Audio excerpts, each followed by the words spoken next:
Calorie restriction, intermittent fasting, or ketogenic dieting? Which ones are better for weight loss and the maintenance of muscle mass? First of all, weight loss and weight gain are determined by a thing called your energy balance. And your energy is measured in calories or kilojoules.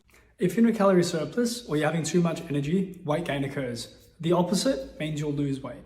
Normal calorie restriction works for weight loss because if you're having less calories than you need, you're going to lose weight. That's the definition of calorie restriction. So let's say we have a total daily energy expenditure of 2,000 calories and we're only eating 1,500 calories. We're in a 500 calorie deficit. So of course we're going to lose weight. We can quantify this by looking at it on a weekly time frame. As you can see, over the week, we are in a 3,500 calorie deficit, which roughly equates to half a kilo if you divide it by 7,700 to figure out your rate of weight loss. Calorie restriction is easy. We eat less calories than we need. Then intermittent fasting comes along and says, hey, instead of eating for 16 hours a day while you're awake, why don't we just knock out breakfast or knock out some other time period? Of course, you're going to indiscriminately eat less.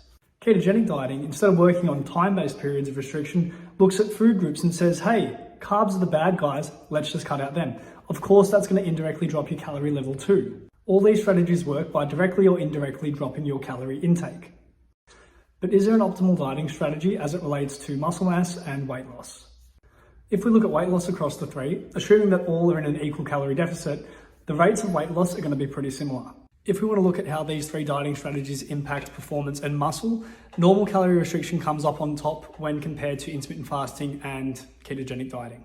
The practicality of calorie restriction and intermittent fasting is pretty high. When you look at ketogenic dieting, pretty dumb. So the take-home message is that all three dietary strategies are viable ways to lose weight. They all work by directly or indirectly dropping your calorie intake. Of the three, concerning their effects on muscle, calorie restriction comes out above intermittent fasting and ketogenic dieting. And this is because when you're intermittent fasting, you are having less protein served throughout the day, which is not good for muscle protein synthesis. And when you're ketogenic dieting, you're not having carbs, which are super important for your performance in resistance exercise and for recovery. At the end of the day, if you're struggling with weight, any one of these strategies is going to be healthier than your current state because body fat is unhealthy. But of the three, if I was to choose one, I would go with normal calorie restriction.